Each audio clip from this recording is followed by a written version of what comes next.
今天咱们来做糯米凉糕，软糯香甜，辣丝有劲道。100克糯米粉中加30克玉米淀粉、20克白糖。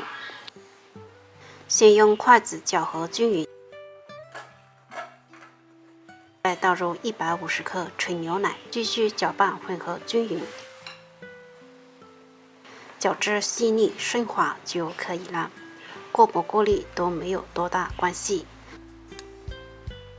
冷水上锅，盖上盖子，大火煮开后转中火蒸20分钟左右。趁这个时间炒个熟糯米粉，小火不停翻炒，炒至糯米粉微微花黄，能够闻到香味，我们再装碗中晾凉备用。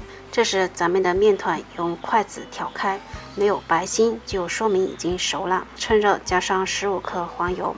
用刮刀翻拌面团，趁热将黄油融化。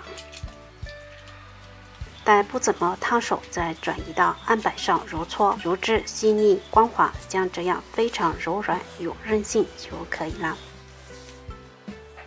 案板上再撒点熟糯米粉，将面团搓成长条，并将它按扁。太长不好操作的话，就将它对半切开，再挤上现成的豆沙馅。时间允许的话，也可以自制豆沙馅，详细做法可以看我的主页视频。将豆沙馅包裹紧实，只要不露馅就可以了。